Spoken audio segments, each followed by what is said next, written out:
Good afternoon, everyone. I'm sorry to interrupt your very good conversation and eating and so forth. I want to thank you for coming to the Baker Institute this afternoon for what we hope will be food for thought as well as a free lunch.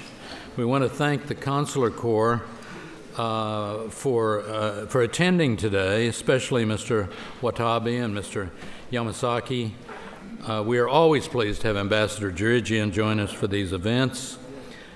Today's luncheon is sponsored jointly by the Baker Institute's Science and Technology Policy Program and by the Baker Institute's Energy Forum, which I think you know quite well.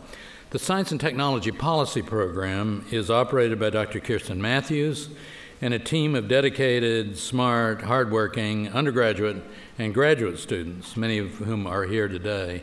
Raise your hands. Any students? Thank you very much for your work. We appreciate it. The Energy Forum is a multifaceted program designed to promote original research on energy-related policy challenges facing society. The forum, which is well known throughout the world, is run by Amy Jaffe, who will be on our panel a little bit later. I know many of you participated in forum events in the past. This event would not have been possible without the hard work of Dr. Matthews, the Baker Institute Fellow in Science and Technology Policy, and Melissa Llewellyn, who prepared all the food boxes and made sure everybody got to your seats. Thank you both very much for that work, and all of the Baker Institute staff behind putting together an event like this on such short notice. The focus of today's event is science, public policy, and health issues that surrounding nuclear energy that have caught the world's attention this past month because of the terrible events in Japan. As you all know,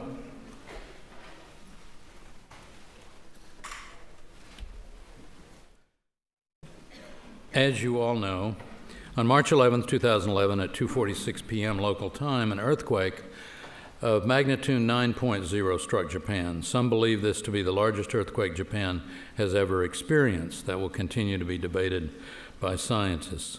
And while seismologists were not surprised that there would be an earthquake in that part of the world, the magnitude 9, I think to be fair, was unexpected.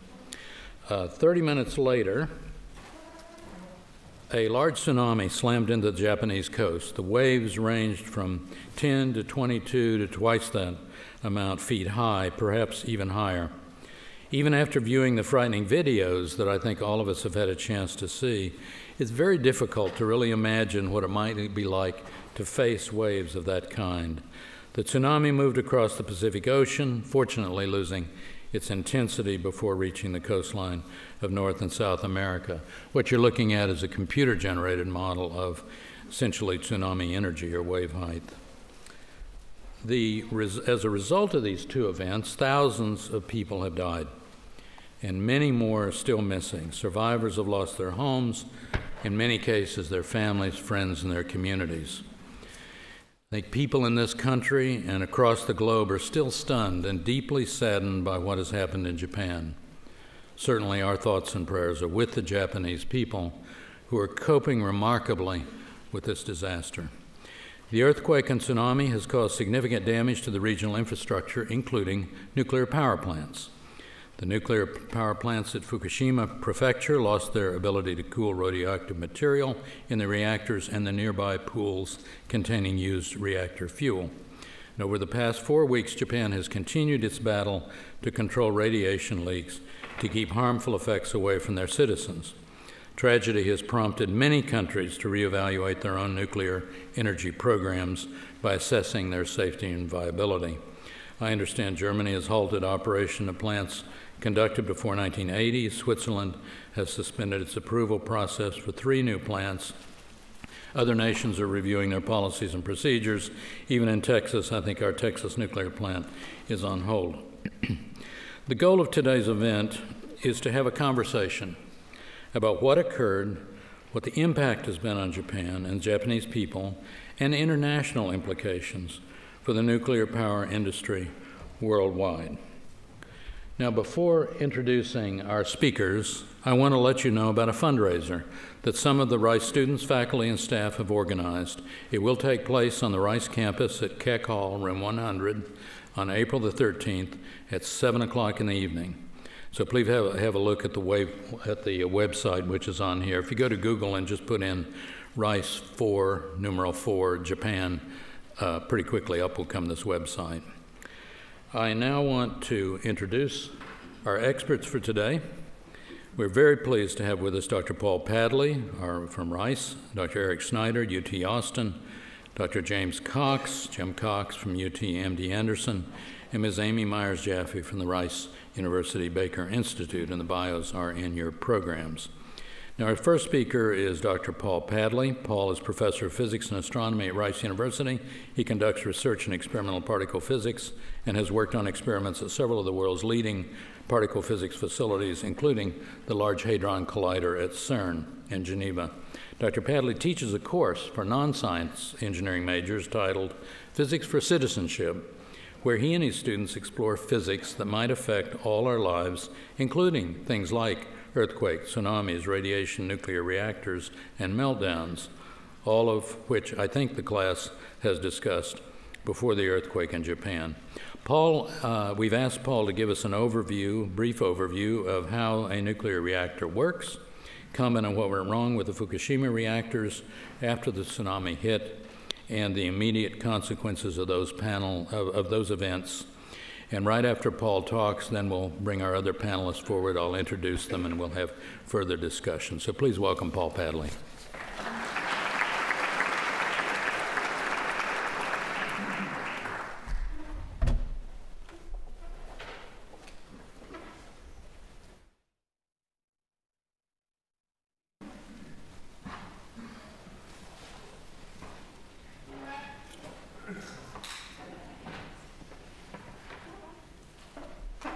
Okay, so I'm going to give you basically the Physics 101 quick version of what's happened in Japan so that we have a basis that we can talk about what's happened there. But what I first wanted to make a very serious point is there was a terrible tragedy in Japan. Tens of thousands of people have been killed by the earthquake and the resulting tsunami. And whatever happens as a consequence of the nuclear problems, that will be small in comparison to the great tragedy that's happened as a result of the earthquake and tsunami. And that actually raises a very interesting question for another day, which is this room is packed with people wanting to learn about the nuclear incident. We're not here having a discussion about tsunamis and earthquakes and how to prepare for them. And I think the reason for that is because people are afraid. People are afraid of nuclear power, and they're afraid of what radiation in nuclear reactors will do. And so my goal is to try and at least present in an unbiased way the science of what goes on there. And the basic science of what happens is a process called nuclear fission. If you have a uranium-235 nucleus and a neutron hits it, it turns into a uranium-236 nucleus. That nucleus falls apart and releases radioactive decay products and neutrons. And what happens is a chain reaction is formed. Those neutrons that happen from that fission can then initiate other fissions. And so you get a chain reaction of nuclei fissioning and releasing energy, and some of that energy is then turned into heat. So in a nuclear reactor, you set up a chain of nuclear reactions. Those release heat. You take that heat, you turn it into steam or some other product that then drives turbines, and you generate electricity. A question I'm often asked is, can a nuclear reactor explode like a atomic bomb? And that's absolutely impossible. And the reason why that is typically a reactor will use something like 3% of the fuel is actually uranium-235. In order to make a nuclear weapon, you have to have something like 85% or more uranium-235. So by design, a nuclear reactor can never explode like an atomic bomb or an atomic weapon. So that's never a danger, even in the worst case scenarios with a nuclear reactor. The basic design of a nuclear reactor is that you have nuclear fuel where these change reactions are happening, typically in tubes. You have water in there. The water performs two roles. It's turned into steam that's then used to drive the turbines that generate the electricity. And this also carries away heat from the core of the reactor, carries away the heat. In an emergency, there are control rods. The control rods can absorb the neutrons, and when you absorb the neutrons, you kill the chain reaction. Okay? So in an emergency, you insert control rods, and you stop this process from happening. That being said, the fission products, and there can be many different types of fission products, the things that are produced by this fission, there's new nuclei that are produced, and those are radioactive. And those continue to generate heat from their radioactive decays. So heat continues to be produced even after you've stopped the reactor from working. That heat has to be carried away.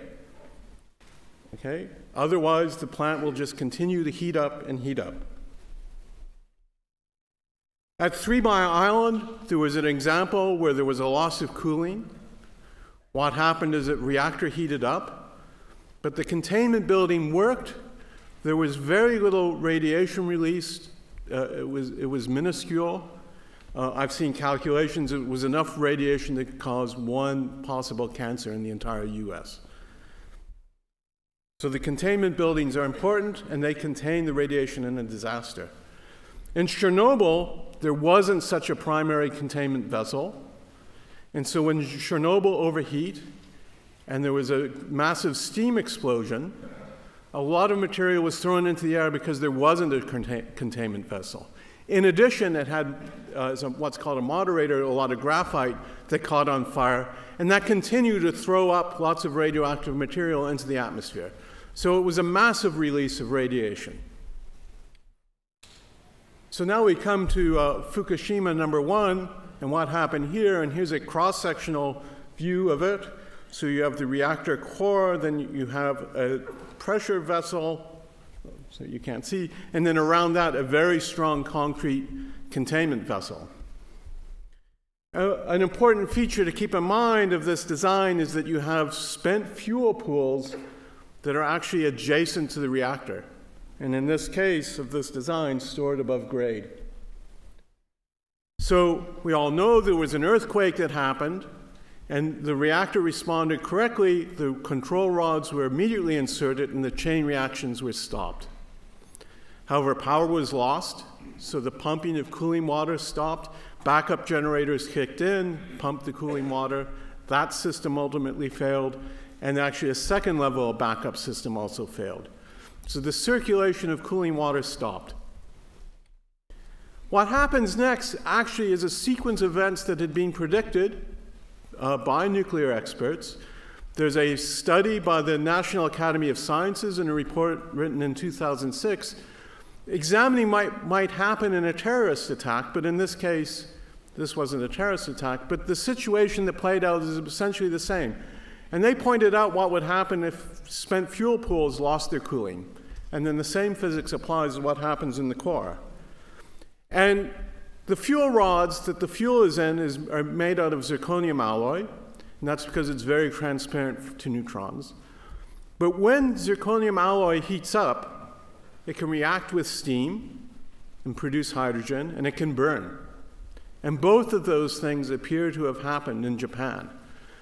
The explosions were caused by hydrogen. So there were reactions that took place that allowed a buildup of hydrogen to occur, and that caused large explosions. It appears, at least in reactor #4, that there may have been a fire at the spent fuel pool where a fire might have been started by the zirconium. We don't actually know at the moment. The net result was there was a release of radioactive material into the air. Here's an amazing satellite picture that was taken 3 minutes after the explosion at Unit 3, and you can actually see material spewing from the reactor into the air. Okay.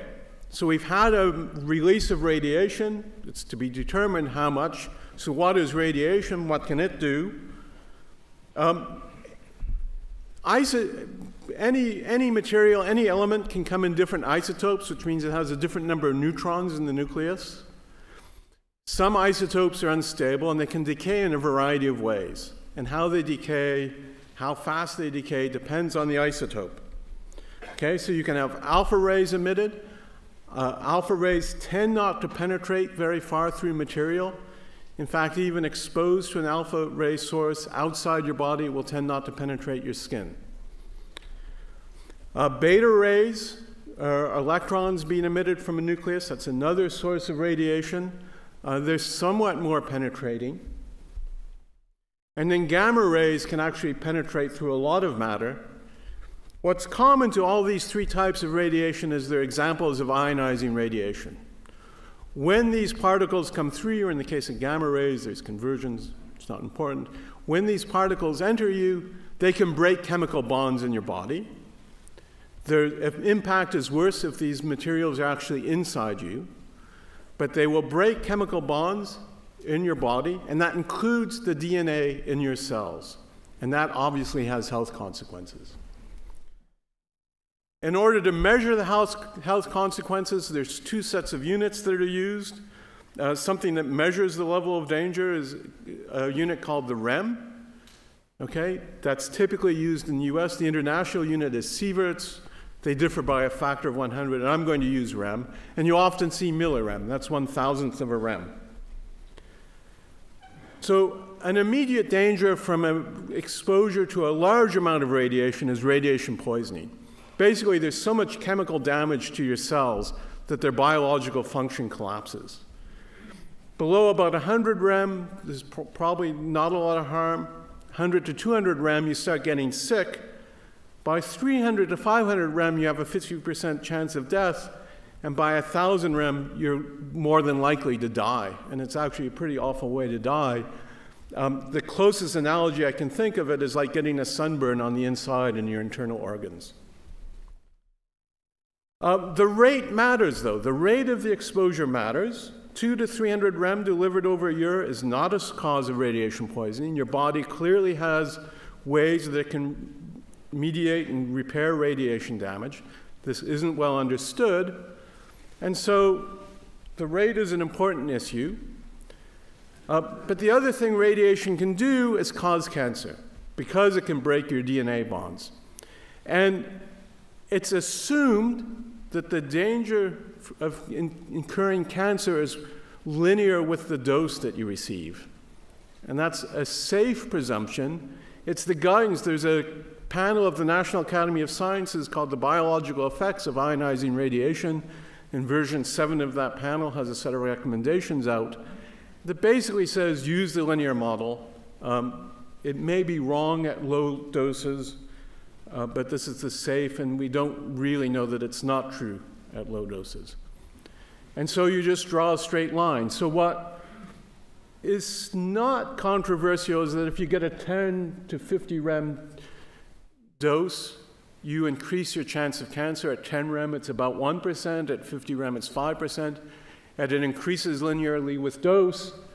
And it also, the guidance is that it decreases linearly with dose. It's very hard to calculate the low-dose risk. A back-of-the-envelope calculation that I do shows that in order to definitively show that 1 REM causes a 0.1% chance of cancer, you have to track 9 million people who have been exposed to radiation. And that's not very practical. So what happened at Fukushima, number 1? Well, there was a sequence of releases of radiation that corresponded to explosions and fires. Radiation levels at the plant got quite high. I read a lot of press that said the radiation would be blown out to sea, but this is monitoring that was done by the Department of Energy. They flew planes and did a survey, and you can actually see that the radiation tended to blow in a northwesterly direction. Here are Japanese figures. The Japanese government's been very good at trying to push out on the web all of their monitoring information. You can actually go on the web, see all their monitoring stations, see for every day what the exposures are, starting around March 16th, March 17th. I mean, it took a few days to get this all up and running. A concern I've had, and a number of other people have had, is that the evacuation zone is 20 kilometers and there's a shelter-in-place zone of 30 kilometers. But in fact, radiation doesn't disperse itself from an incident like this uniformly. It tends to blob around, and that certainly was the experience from Chernobyl. So I've picked a point outside the 30-kilometer zone where you can see that we're getting 17 millirem per hour on March 17th, and I've taken the government data and integrated it, and you can see outside there, not inside, but outside there, the integrated dose is over 3.5 rem. If the no threshold linear approximation applies, then those people who had been outside during that entire exposure would have a 0.35% chance of getting cancer induced by this radiation.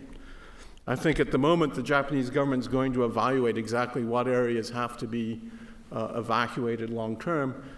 Not enough is known at the moment. It looks like there hasn't been any significant releases of radiation into the atmosphere for some time now. That situation's under control. By pouring water on the reactors and pools, the temperature's been kept under control, so we haven't had any more explosions. Of course, we've all read how now radioactive water has become a problem, although progress has been made there as well. So in summary, what's actually unprecedented in this event is that there were 4 reactors that have had problems at the same time. There's been a whole series of things going. There have been heroic efforts by the workers there to try and contain this. So far, it's been well contained and the containment has worked. But there has been radiation released, and we're going to have to understand the consequences of that. So with that, I'll finish at that point.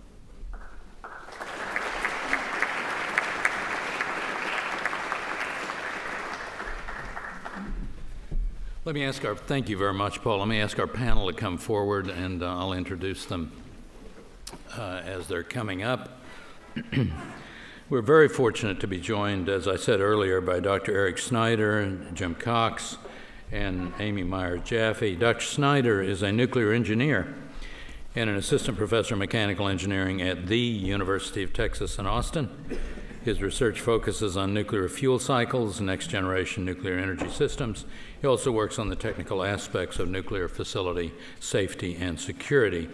Dr. Jim Cox is a radiation oncologist and is the Hubert L. and Olive Stringer Distinguished Chair in Oncology at the University of Texas MD Anderson Center here in Houston. Since 2004, he's been serving as one of the 3 American visiting directors of the Radiation Effects Research Foundation for the survivors of the atomic bombs in Hiroshima and Nagasaki.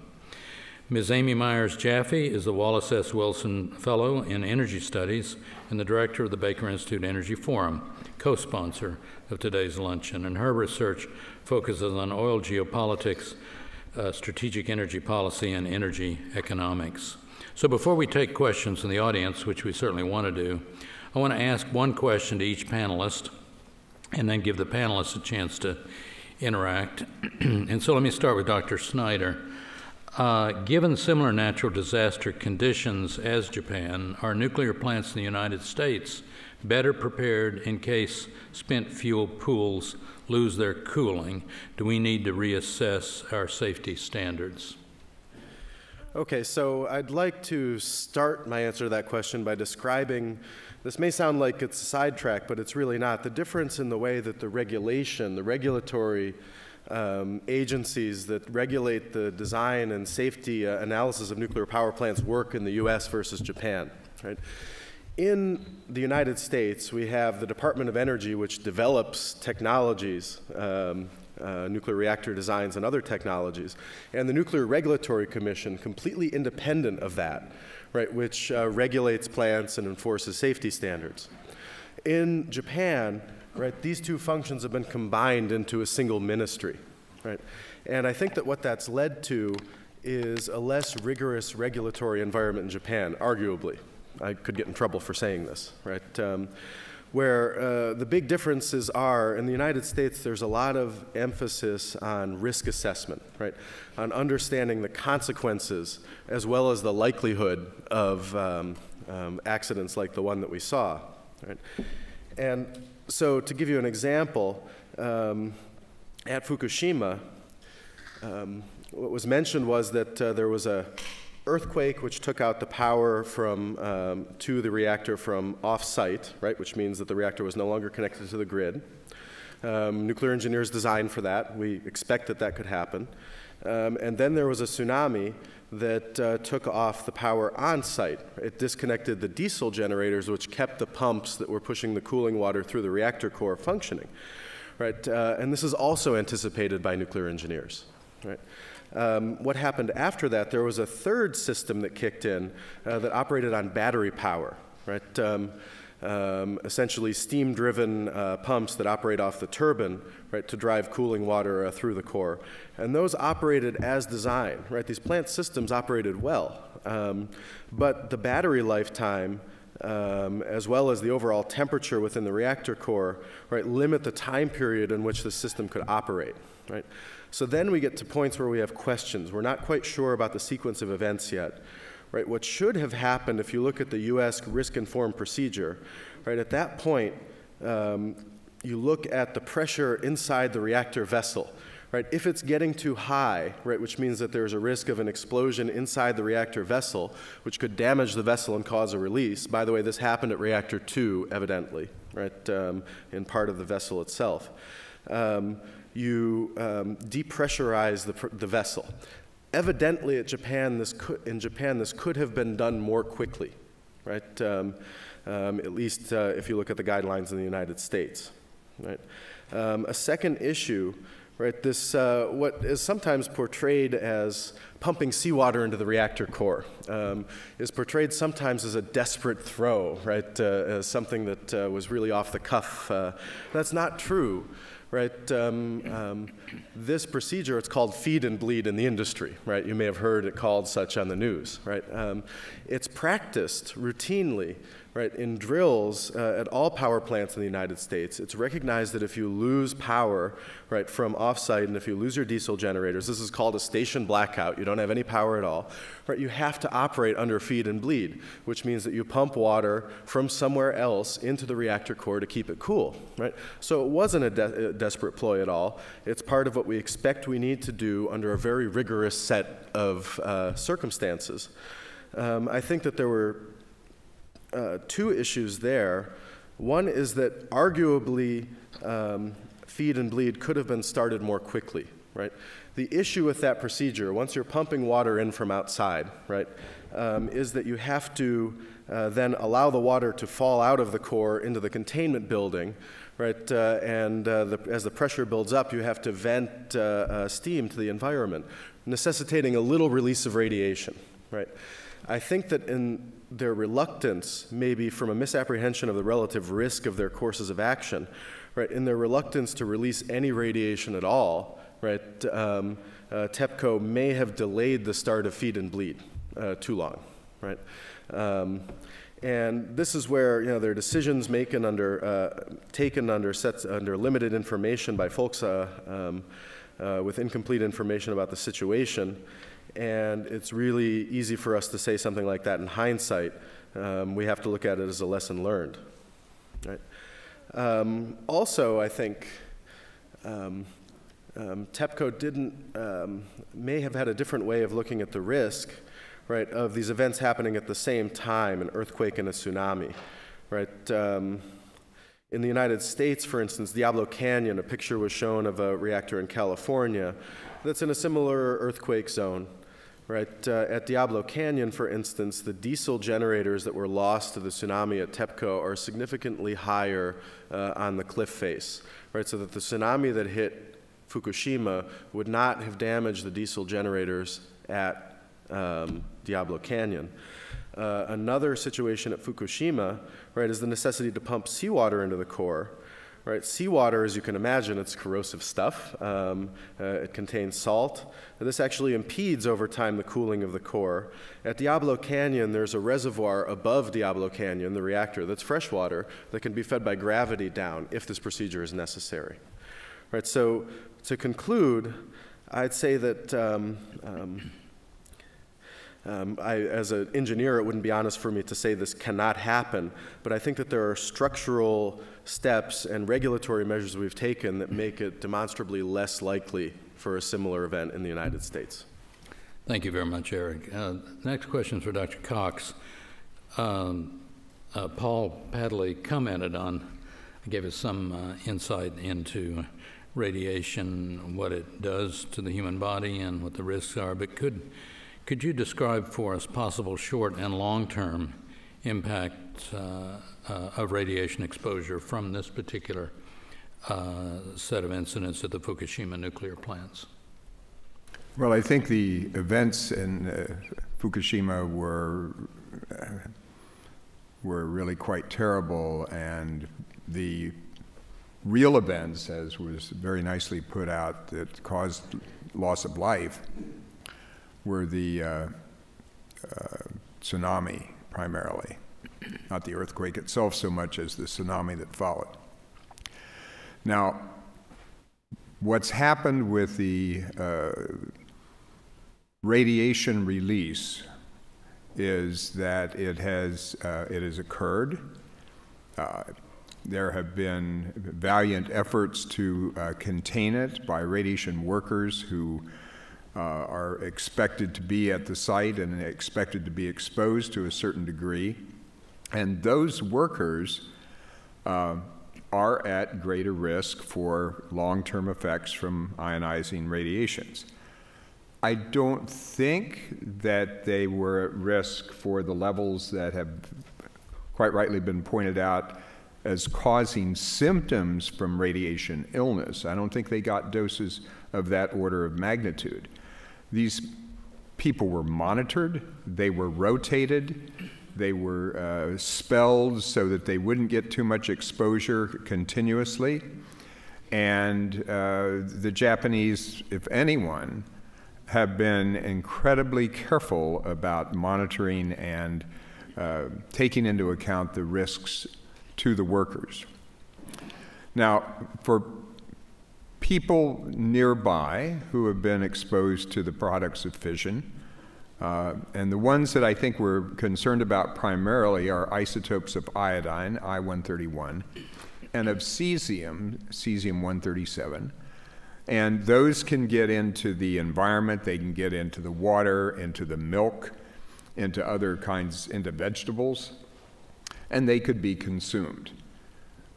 As near as we know from everything that I've heard, they have been embargoed as far as they're being available to the Japanese population in the environment where they are or elsewhere in Japan.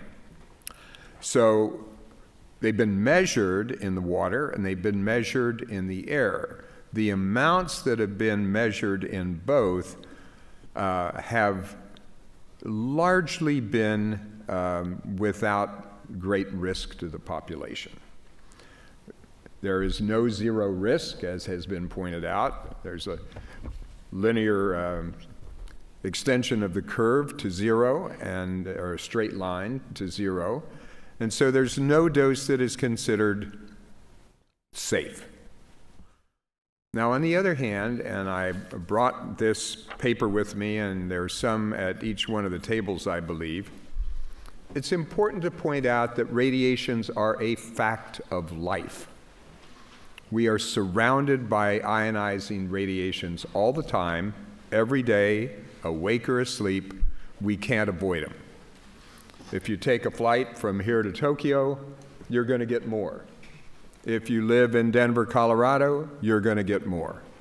If you live in certain other parts of the world, in China, in Brazil, what's in the soil and in the ambient, in the atmosphere, you're going to get more.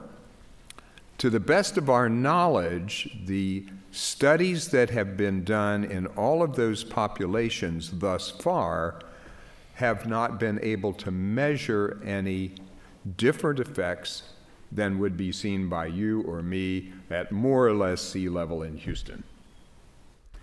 So it's not to say there is no risk. There is, and the risk is greatest for the people who are closest to the event and who have received the greatest dose. I think the risk in the rest of Japan is vanishingly small, and the risk in the United States, while not zero, it is so trivial relative to the exposure that is foisted upon us, if you will, every day just by living, that risk is not going to be increased. On the West Coast or Massachusetts or wherever these doses have been measured, they are not of a level that would cause us any concern. So I don't want to be, namby-pamby about this and say, oh, forget it. It's a big deal in Japan, especially for the workers there. And as a radiation worker myself, and I know how we're monitored and how we're expected not to have doses that go above a certain level, they are being exposed to doses above the levels that we would be expected to, or be allowed to receive in a day or a year. But these are emergent circumstances, and that is what they're hired to do. So yes, there's risk. It's closest to the event. It is much less elsewhere in Japan. It is vanishingly small in the United States. I think I'll stop there and await questions. Thank you very much, Jim. So, Ms. Jaffe, maybe you could comment on some of the larger policy issues in this country. What are the implications of this event for U.S. energy policy? How does this impact the global oil and gas market? I mean, what's the price of gasoline going to be? So, well, because everybody always likes to start with the price of gasoline because that's all anybody cares about, let me just say that the oil impact of this accident is going to be, same thing, infinitesimally small.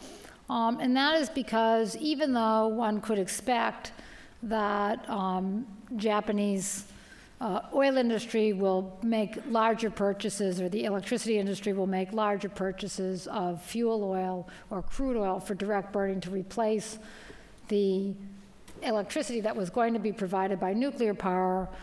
Some of that will be provided by having traditional oil-fired plants raise their output rate. Analysts are guessing that maybe there'd be an additional 150,000 barrels a day of oil purchased now to use for electricity in Japan, but the Japanese demand is going to be lower because of the great tragedy in that particular area of Japan. And so when you wash it all out, probably net, Japanese oil demand over the next few months will be 250,000 barrels a day lower than it would otherwise have been had the accident not occurred. And so there'd be no impact in the oil market. From the point of view of the natural gas market, I think the impacts are going to be somewhat larger now and continually much larger over time. And I'll put that in a context, try to put that in somewhat of a numerical context. TEPCO itself has announced that they're going to purchase 10 natural gas turbines, major natural gas turbines, and they're going to place them at existing thermal power stations in the area in Japan to be able to provide more electricity. And I don't know if they'll get to the point where they can avoid any rolling blackouts or any electricity shortages in the summer of Japan. Let's hope for the Japanese people who've suffered enough that between now and the summer, things will be more stable. But as those plants come in, the demand for natural gas in Japan will go up, and at existing plants, they are running at a higher throughput, and so demand for natural gas is higher. And as a result, lucky for all of us, the market for natural gas was oversupplied at the time this happened. And so take a country like Indonesia, which was planning to have an open tender for 6 extra cargoes that might have gone at a discount. Those cargoes were privately supplied to Japan to help Japan with its crisis. and therefore the depressive factor that those cargoes might have had on the market didn't happen. Same thing, apparently there were 2 cargoes of distressed liquefied natural gas coming here to the United States from Qatar, and instead of going into storage and waiting for a better market, they were redirected to Japan, and it'll be sold in Japan. So the price for LNG in Asia went up about $1.50. From what it might otherwise have been if all those cargoes had been sold out spot. And I would expect over time, as Dr. Lane mentioned, the Germans are going to retire some older plants, and other countries are going to inspect facilities, and they may find there's some facility that the backup system is not up to snuff. Maybe some of those facilities would be turned down temporarily. And in the electricity system, you know, here in the United States, but in other countries, I mean, nobody's electricity system is producing it flat out. So what winds up happening is if you have one nuclear plant come offline someplace for a period of time for maintenance, the utilization of other plants that exist that run off some other fuel will go up, or even another nuclear plant that might be operating at a low level of capability of, 60% of capacity or 70% capacity will go up to a higher rate. And so I think over time, as we see a little bit of a drop maybe in nuclear power utilization in different countries, maybe some plants that are running on natural gas might run at a higher rate, and that'll take some of the surplus off of the market for gas. But lucky for us, we're in a surplus gas situation. So I don't expect it to have a dramatic market impact. In terms of the United States, we've already seen here in Texas that a company that was planning to move forward with the construction of a new nuclear power plant, which was finally going to be the first new nuclear power plant in the United States in many decades, is announced that they announced postponing, I guess is what they said.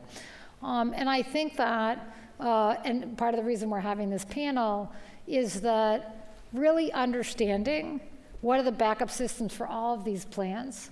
And we can all imagine in our heads circumstances that could happen in the United States. I think if we had seen this accident in Japan and we had not experienced ourselves Hurricane Katrina, we might be overly judgmental of a government response. But since we have our own failed government response, I think we're probably pretty appreciative of how well the Japanese government has done with this crisis, especially given the fact that they had 3 crises at once, and we had difficulty managing one simple crisis. Well, it wasn't a simple crisis. And, a lot of life was lost in both situations, and that is really sort of the important thing. I really appreciate what Dr. Padley said at the beginning of his remarks, that we're not actually having a session on how to avoid loss of life. There are a lot of people here at Rice that do work on evacuation routing and study those kinds of things, and it's really important area of science. But that being said, even with the best analysis of what different kinds of accidents can happen in the United States and what would be the end result, it's got to be true. I can just imagine in my own mind that many Americans are worried about or thinking about, well, geez, even if at the most remote power plant for nuclear power in the United States, there are 16 things that are true that weren't true at Fukushima, is there 7 other things we didn't think about at those plants? And I think that process of airing that out to the public. I mean, you're the American public today, and you have had to learn what a blowout preventer is. You have, I'm just trying to think of all the things of engineering nature that we, the lay people, have had to learn about in the last year or two. I think that the public is going to demand to learn more about what the backup systems are in the United States, and that will definitely slow down the advantation of passing or building new nuclear plants. And it's also likely that through that process, some enterprising journalist is going to find some plant that maybe needs to shut down for some period of time. Maybe not, I hope not. But it's hard for me to believe with 103 or 104 plants, whatever it is we have here in the United States, that every community that lives near those plants is going to demand a full investigation of the backup systems of those plants, even if that's irrational. And it's, chances are there's probably some vulnerability somewhere at some plant that wouldn't necessarily cause an accident, but needs to be fixed. Thank you very much. Those are excellent answers. Let me give the panel a chance. Some things some of you have said had probably spawned questions in your mind. So one question I had is when we look at Fukushima #1, the spent fuel pool is above grade. It's up at a high level. So if there was a crack, you inevitably are going to lose cooling water. And what fraction of power plants in the U.S. have that design feature? I think it's around 20%. And how many are those? Older boiling water reactors, that's around 20 plants, or 104 plants in the U.S. And is that a concern? Well, I think, yes, it is a concern, right? One thing, I can't get up here and tell you that if I told you that scenario X or Y could never happen in the United States, you would call me a liar, right? You would look at me and call me a dirty, rotten liar, and you would be right to do so, right? Because, as was said, you can always, there is no way to say that categorically, right? An active guide, a combination of events could always replicate conditions that are as bad or worse. We have to minimize the impact of those conditions. I can't say that it'll never happen, right? But for spent fuel, I think that what I would hope to see come out of this is a change in our policy in the United States. Right now, the Japanese and the United States have the same policy regarding management of spent fuel, which is none to speak of, right? And we do the same thing with our spent fuel, which is we store it in pools of water at the reactors. At the United States, that's about 60 different sites. There's more than one reactor at some sites, right? And, well, there's always going to be need for some storage of fuel at the reactor, right? Because simply, as you can imagine from the sequence of events, right after the reactor is shut down, the fuel remains too hot to be carted away immediately somewhere else, right? But the situation at the spent fuel pools would have become serious less quickly, right, if there were less fuel in those pools, because all the fuel is putting out heat, right? I think that an alternative that's practiced in other countries, it's a known technology, right, is interim dry cask storage of used fuel, right? And what that means is that you take the fuel from the reactors, you put it in large reinforced concrete silos, somewhere safe, preferably in one centralized location, right? You don't need to blow air at these silos, right? These are passively cooled by natural circulation. In other words, the temperature, the heat given off by the fuel that's still a little bit hot, right, drives the cooling itself, right, by density changes in the air, right? And essentially what you do then is you take out another source of what the engineers and health physicists would call the source term, right? Another potential thing that could be released during an accident scenario, right? You take that away from the reactors, right? And so in the short term, I'm hoping to see that take place or be seriously considered in the United States, right? In the longer term, I'm anticipating this will reopen the dialogue on our permanent strategy for spent fuel, be it in placing the fuel in a hole deep, deep underground like at Yucca Mountain, or reprocessing the fuel to, in fact, burn up and get rid of these, let's say, the most radioactive components of used fuel as our main alternatives. If we were to do that, either put the fuel in Yucca Mountain, which will not happen in my lifetime, but some other centralized facility, such as you described, you got to get it from the reactors to the facility, to the storage facility. You have to transport it. Is that a significant issue? Is that a problem for people to worry about as this stuff goes moving down the railroad lines or down the highways? It's been looked at carefully, right? And maybe some of you have seen, if you watch the Science Channel or something like that, these videos of the casks that have been designed to move this spent fuel.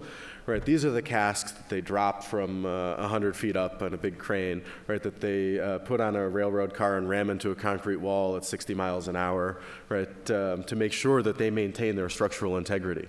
Right, these are fantastic pieces of engineered equipment. I'm fascinated by them, right?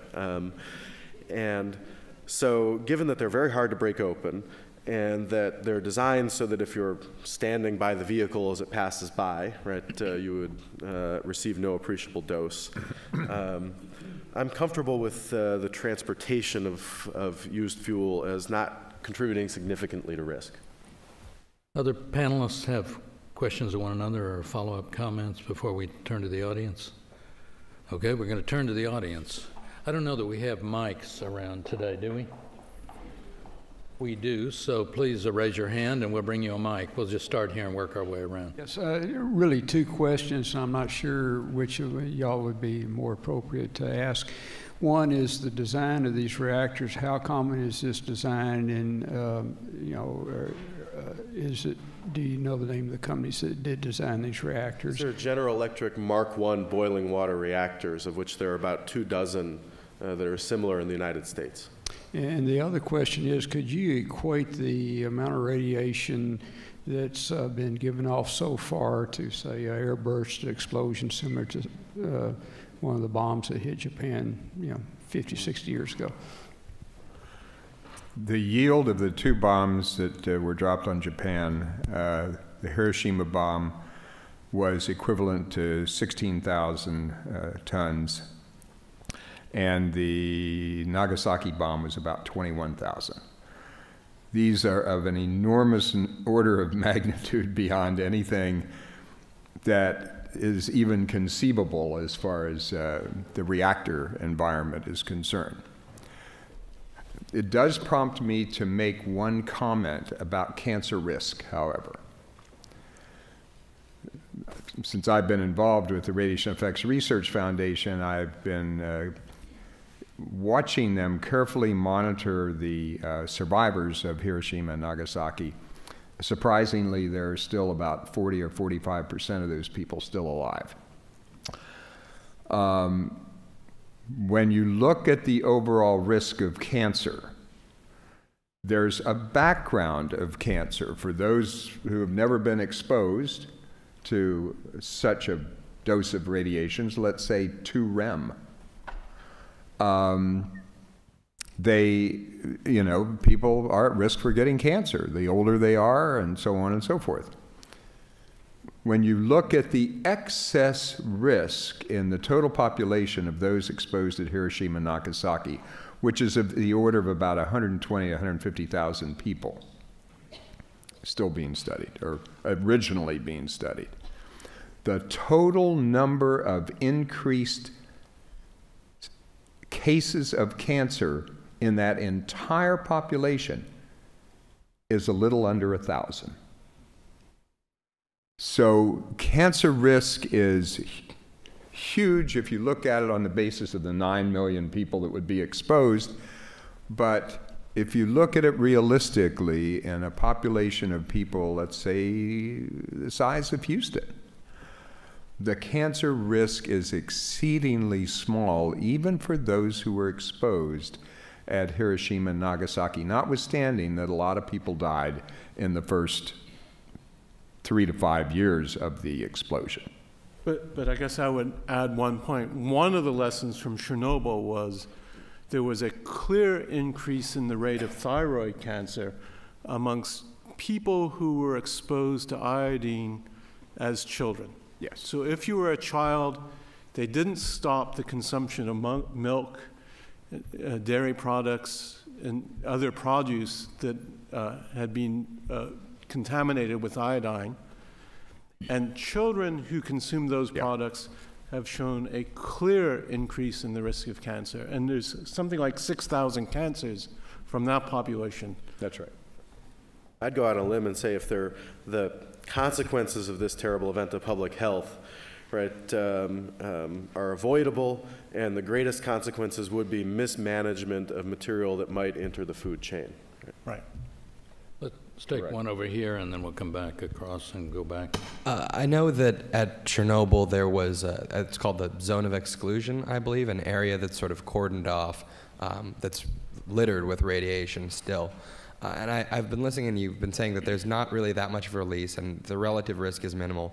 But do you think that there will be some sort of smaller zone of exclusion around these reactors, or should there be, or? The very latest I've heard from TEPCO, the Japanese, right, on the scene, they simply can't make a statement like that yet. Although about a week ago, the International Atomic Energy Agency said that they measured radiation levels outside in very isolated spots outside the 30-kilometer zone that were above the threshold that was used to evacuate people at Chernobyl. Well, that issue really becomes if there's, to introduce a word with negative connotations, fallout, right, would be what caused that, right? If there are aerosols of radioactive particles taken up into the atmosphere at the reactor and then transported some distance away, deposited into the soil, that would be the reason for an exclusion zone, right? So there appears to be hot spots. But there are a lot less aerosol releases like that from Fukushima than from Chernobyl, simply because Chernobyl didn't have a containment. All sorts of dust was thrown up into the sky bearing radioactive particles, right? So I can't say no for sure, but the conditions are not nearly replicated. I'd just like to point out something as a person who spends a lot of time looking at energy policy, because there are pollutants that are involved in almost every energy production process we use, no matter what the fuel is. And we all live in the airflow of all the petrochemical plants and in the ship channel, and there are a lot of pollutants that blow around in the city we live in, and there are a lot of health consequences to that, and we don't demand any change to reduce that. And in fact, I believe in the U.S. it was counted that there's over 60,000 miners who have had black lung disease and died from it, which is far larger than if you took all the worst case scenarios of all the nuclear accidents that have ever happened. They don't add up to that number. Right. So coal mining has killed more people. Right. So that's why I point that out, because I believe, and I'm not a great, I don't sit around advocating for nuclear power, but I think the point is that one of the things that I see coming into the public mindset in the United States with the combination of the Macondo accident followed by this terrible tragedy in Japan is that people are starting to understand that, excuse my flippant expression, there's no free lunch. And I think that there's this particular paranoia about radioactive material where we don't, most of you probably don't even realize that mercury and other materials are produced when a coal plant burns coal on a daily basis, and many people live next to it and have health consequences. And the EPA has passed rules to close some of those plants. And if your congressman said we shouldn't close those plants, electricity prices will go up. You probably don't even know what they're debating. And there are issues that are health issues that are more severe than even the health issues we're discussing today. So we really, need to become sort of educated consumers of energy in understanding the health consequences of all the different energy forms we can choose from, to really understand that these fears we have about radiation from nuclear, maybe because it seems so much more frightening, or maybe because of the early science fiction films that portrayed this technology in a certain way, we really need to actually put it in perspective in terms of the risks and dangers that we completely accept from other more, normal energy production. Okay, let's take another question. Down here, Dr. Levy. Well, the panel actually just intruded into the question that I was going to ask, but let me expand on it a little bit anyway, because it seems to me that from a long-term policy perspective, the most critical issue that orbits around the Fukushima accident and orbits around the question of nuclear reactors is what I will, I guess, call nuclear exceptionalism. The notion that there is some mysterious threat and danger from radiation, from the consequences of the use of nuclear energy, and from the consequences of accidents in nuclear power plants, that somehow is exceptional in comparison with all of the other dangers. So, for example, in Chernobyl, it is, to the best of my understanding of the literature, it is correct that there have been about 6,000 excess thyroid cancers out as a result of the Chernobyl accident in the area of Ukraine around that reactor. However, there have been 15 deaths in that population, as I understand it. And that, I think, was as of 2005, the article, last article that I read. In comparison, there are 6,000 to 20,000 miners killed mining coal in China each year. There are about 50 miners on average killed in the United States, 50 to 75 miners mining coal in the United States who are killed each year. Yet we have this sense of nuclear exceptionalism. Now, one of the factors, in my view, behind this sense of nuclear exceptionalism has actually been articulated by a couple of members of the panel. And I'd like to take just a minute or two to explore that with you and ask for your reaction. The use of the so-called linear no-threshold model of the consequences of low-level exposure. It is correct that from a political and a policy perspective, the linear no-threshold model is accepted. But what I'd like to ask you is whether or not you feel there is scientific evidence for the linear no-threshold model, whether the scientific evidence is equivocal, and whether there's contrary evidence to the so-called LNT model. And I just cite two examples. So, for example, and I'd like to get your reaction because I don't know myself. The natural background radiation level in the Rockies is about twice what it is in the Gulf Coast states here. Yet the cancer rate corrected for age and other factors of the population is about 26% higher in the Gulf Coast states, according to the literature that I've read. The area of the world that has the highest natural background radiation is an area on the shore of the Caspian Sea in Ramsar, Iran. Ramsar, Iran, to use the units that we're using here, has in the highest radiation background areas 26 REMs per year to the background to the population. Average over Ramsar about 10 REMs per year. Yet there is no higher incidence of cancer, and in fact there is suggestion of evidence that there's a lower incidence of cancer, and so many researchers have raised this issue of whether there's a so-called hormesis effect, which we don't want to get into here in any technical detail, but which suggests a mechanism of protection, which I think is very interesting, and some biologists I know are speculating and working on that. So I'd like to get your reaction to this question of the linear no-threshold effect, which I think is extremely important to the public articulation of the question, because what it suggests is that there's a mysterious, undetectable level of hazard to the whole world, when in fact that might not be the case at all. Well, you are punctuating everything that I tried to say very, very well. You're calling attention to the fact that some dose of radiation is around us in some places of the world, much higher than others, and that linear extension to zero of the risk curve is not as clear as you might think. There's a lot of science there's a lot of uncertainty at doses below about 0.5 REM.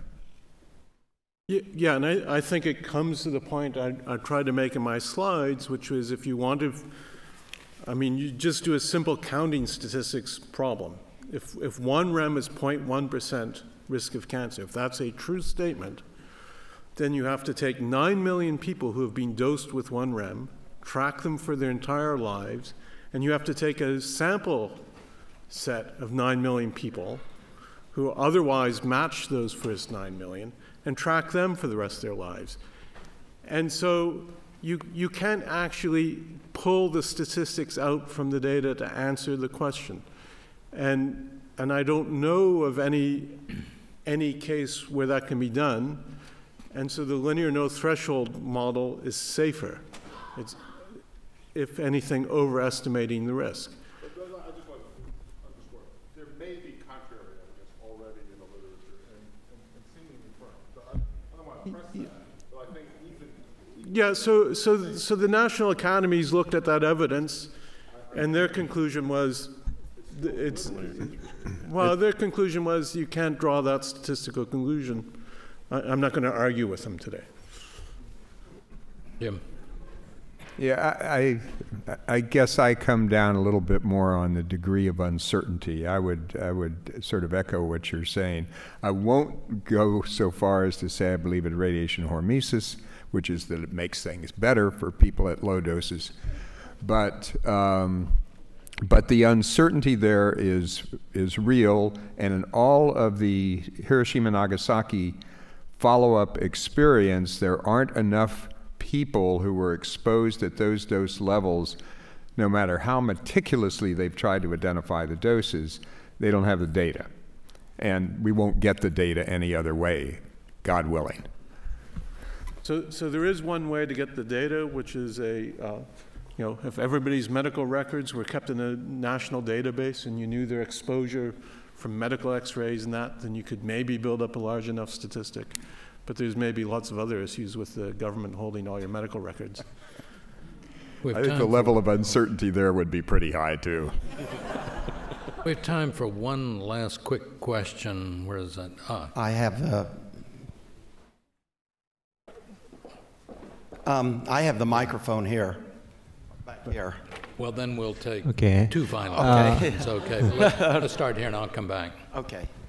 Please. Representing Japanese government, thank you for hosting this event.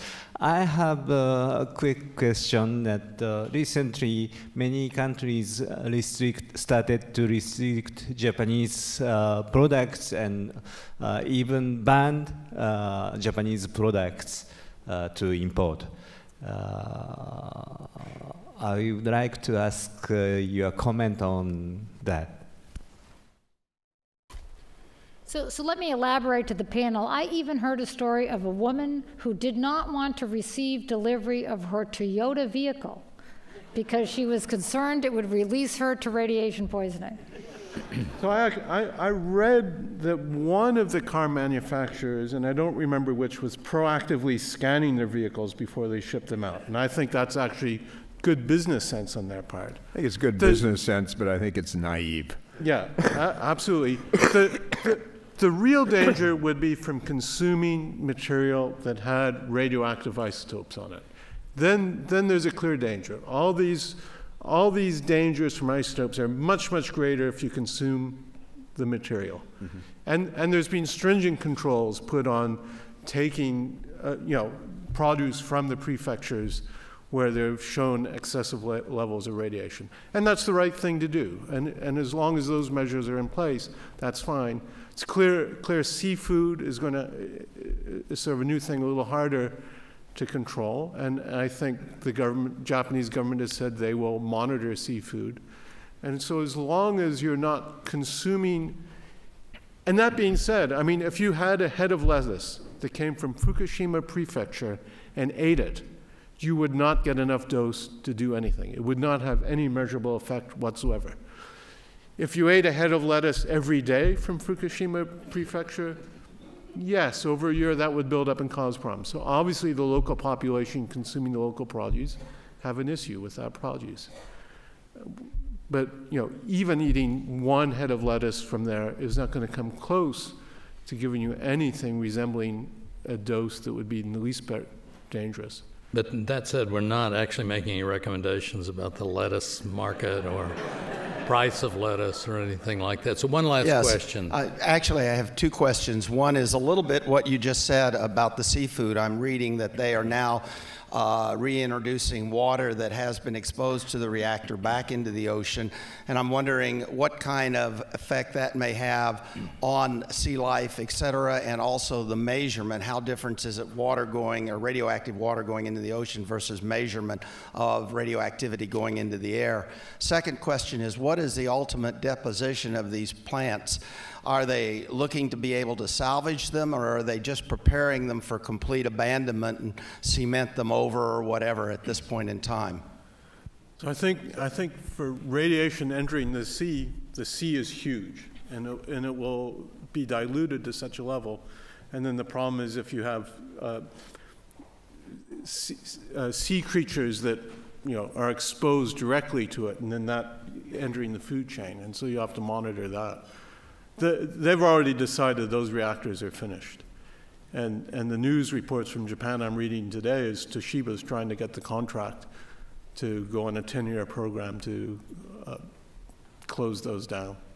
Yeah, it may end up being the case that the reactor cores do have to be sealed for a period of time before they can be removed, right? Because there has been a partial meltdown, which means loss of fuel integrity at 3 of the reactors, right? Making removal of that fuel in the near term more difficult, right? Thank you very much. And so some of the messages, I think Amy's message about there's no free energy lunch, I think that's very important. There is a free food lunch, and we'll have more free food lunches. And there's a Toyota available, apparently. And let's thank our speakers, please. And